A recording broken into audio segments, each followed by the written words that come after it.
cerita malam Jumat gelap mulai bicara rahasia terbuka.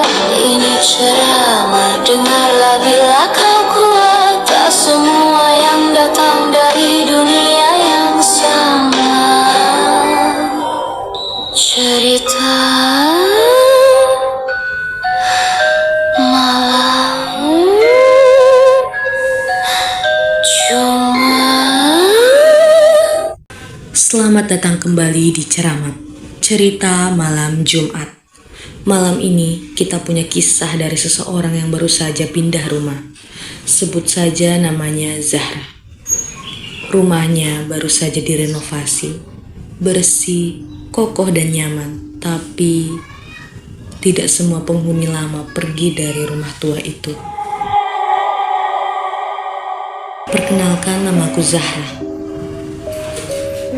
Rumah tua itu berdiri di pinggir hutan, jauh dari keramaian kampung. Di kiri dan kanannya masih kosong, gelap dan tidak dihuni oleh siapapun. Saat pertama kali aku datang ke sana, pada awal tahun 2022, aku langsung terkejut. Rumah itu benar-benar sangat memprihatinkan. Temboknya yang keropos seperti bisa runtuh kalau kusenggol sedikit saja. Lantainya belum berkeramik, hanya tanah dan semen kasar yang dingin dan lembab. Sudut-sudutnya gelap, dipenuhi sarang laba-laba, tikus dan hewan-hewan kecil yang seolah menjadikan tempat itu sebagai rumah mereka sendiri. Tapi dari semua itu, ada satu hal yang jauh lebih aneh. Setiap kali aku masuk ke rumah itu, entah bagaimana, aku merasa ada yang memperhatikanku dari dalam. Bukan dengan marah, tapi seperti menunggu.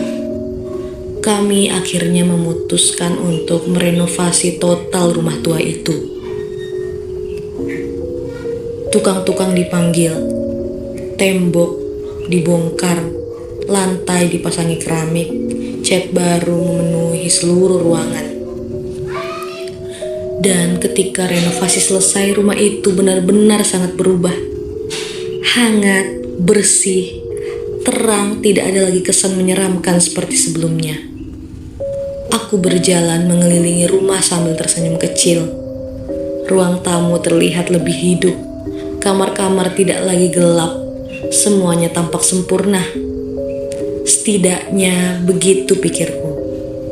Malam pertama. Malam itu karena kamar masih berantakan, kami sekeluarga tidur di ruang TV. Saat itu jam menunjukkan pukul 2 pagi. Ibuku sudah tertidur lelap. Ayah mendengkur pelan. Kakakku tidur membelakangi tembok. Aku sendiri yang masih terjaga. Mataku terpaku pada layar ponsel, mencoba mengusir rasa sepi yang sejak tadi menempel di udara. Tiba-tiba ada suara senandung. Suaranya lirih, halus, terdengar jauh tapi asing. Aku langsung merinding. Pelan-pelan aku mematikan ponsel dan menajamkan telinga. Senandung itu terdengar seperti dari balik jendela atau dari atas rumah.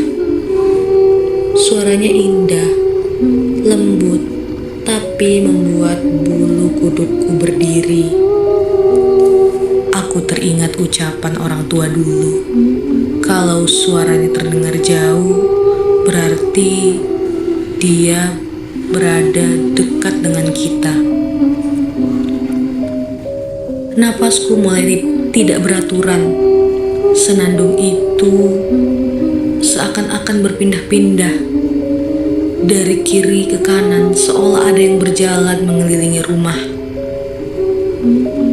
Aku menggenggam selimut sambil melirik kakakku. Aku mencoba membangunkannya, tapi suaraku tercekat di tenggorokan. Tiba-tiba senandung itu berhenti. Keheningan mendadak terasa sangat menekan. Kemudian, suara gelang kecil seperti ada yang sedang berjalan pelan di depan pintu ruang TV. Dadaku terasa sesak. Aku melihat bayangan rambut panjang melintas cepat di bawah cahaya senter ponsel yang redup. Aku ingin menjerit, tapi tidak bisa. Lalu suara itu muncul lagi, senandung. Tapi sekarang terasa lebih dekat, hampir tepat di belakang telingaku. Aku memejamkan mata sekuat mungkin, memeluk kakakku yang bahkan belum sadar apa-apa. Tubuhku gemetar hebat. Aku merasa ada seseorang berdiri tepat di belakangku. Hembusan angin dingin menelusuri leherku. Pelan, seolah ada yang sedang menunduk untuk melihatku. Dan tiba-tiba, suasana sunyi, hening seolah makhluk itu pergi begitu saja. Beberapa menit kemudian, entah karena lelah atau putus asa, akhirnya aku tertidur, masih dengan rasa takut yang menempel di seluruh tubuhku. Keesokan harinya, saat pagi tiba, aku langsung menceritakan semuanya pada keluargaku. Ibuku hanya terdiam. Ayah mencoba menenangkan, mengatakan itu mungkin hanya suara angin saja. Tapi kakakku hanya menatap jendela dan berkata lirih, "Aku juga dengar, tapi aku terlalu takut untuk buka mata." Ucapan itu membuat bulu kuduku berdiri lagi. Kami akhirnya mendatangi tukang yang merenovasi rumah. Beliau adalah Pak Rojak. Baru saja kami menanyakan soal suara perempuan, ia langsung mengangguk, seolah ia memang sudah menduga. Dengan suara rendah, ia bertanya, "Kalian juga dengar suara senandung itu ya?" Aku terpaku. Pak Rojak melanjutkan, "Waktu kami merenovasi rumah ini, hampir setiap malam ada suara perempuan yang bersenandung. Awalnya, kami kira suara itu berasal dari hutan, tapi makin lama suaranya semakin dekat." Ia berhenti sebentar, menelan ludah. Sampai suatu malam saya melihatnya. Aku tanpa sadar meraih tangan ibu. "Perempuan itu cantik," kata Pak Rojak. "Tidak menakutkan sama sekali. Wajahnya halus, bajunya putih, dan rambutnya panjang. Tapi dia bukan manusia." Aku terdiam.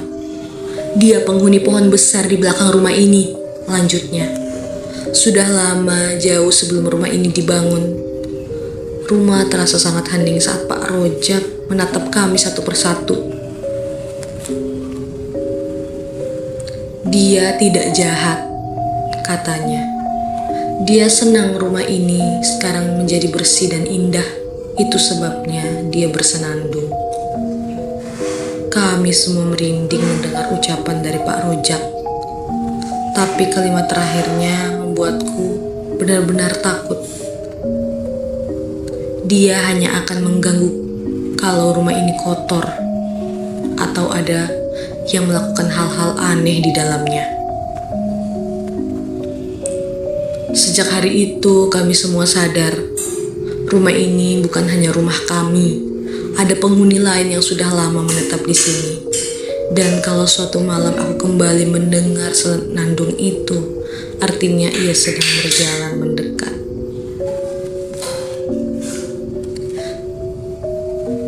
Kadang bukan rumahnya yang menyeramkan, tapi siapa atau apa yang merasa tinggal di dalamnya lebih dulu.